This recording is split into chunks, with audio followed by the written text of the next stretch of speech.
আজকে picnic. Hello ভাবি, কেমন আছেন? জি ভালো, আপনি কেমন আছেন? হ্যাঁ ভালো। এই যে আরেক ভাবির বাসায় সবাই ব্যস্ত কাজ নিয়ে, কারণ মোবাইলটা ছিল না, এই জন্য আমরা কাটাকাটির ভিডিওটা আরো লোক আছে এখন। সবাই দেখেন পিচ্চি বাচ্চা সবাই দৌড়াদৌড়ি করতেছে। এই সবাই কোথায় যায়? রান্নার সময় মারা সবাই রান্নায় ব্যস্ত, আসো এদিকে। এই দেখেন রান্নায় ব্যস্ত, পাশের বাসার ভাবির বাসায় রান্নাবাড়ি হচ্ছে। এই দেখেন সবাই পিচ্চি বাচ্চা সবাই দৌড়াদৌড়ি শুরু করে দিয়েছে আনন্দে। হ্যাঁ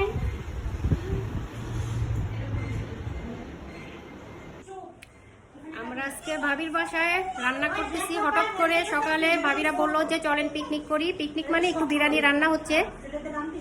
এখন সবাই বিরিয়ানি রান্নায় ব্যস্ত। তারপরে হুটহাট করে বাজার টাজার করা হয়েছে। এখন আমরা সবাই বিকাল টাইম রাতের খাবার আয়োজন করছি। পুরুষরা নাই, সবাই তো অফিসে চলে গেছে, এই জন্য বলছি যে বিকালে রান্না হবে, রাতে সব খাওয়া দাওয়া হবে। আমি খাওয়ার জন্য তুলে ফেললাম, ওটা দিছিল না। ভাবি আবার আমাকে বেরেস্তা ভাজি দিল, বেরেস্তা ভাজছে, ওইটা আবার ভাজি খাওয়াই দিল।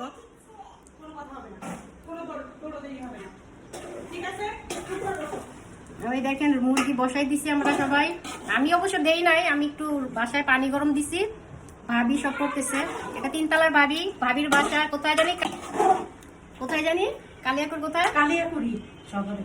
সদরে, কালিয়াকুর সদরেই বাড়ি। লতিফপুর থেকে একটু ভিতরে। লতিফপুর বলে আছে, লতিফপুর থেকে একটু বলে ভিতরে। আমার ননদের বাসা শ্বশুর বাড়ি কালিয়াকুর, ওইখানে আমি শুধু মানে গেছি, কিন্তু এত কিছু তো আমিও চিনি না। হয়তো এক সময় যাইতে পারি ভাবির বাসা। আচ্ছা বেরেস্তা সবাই খাওয়ার জন্য ব্যস্ত না? ছোটখাটো পিকনিক মানে, কারণ সবাই ওটা বাসা নিয়ে ব্যস্ত ছিল, এই জন্য আমাদের ঘর বাড়ি সবাই। আমি আজকে ঘরে কোনো কাজ করি না।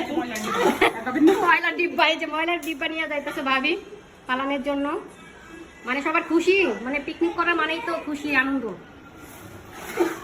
এই যে মুরগি বসানো হচ্ছে।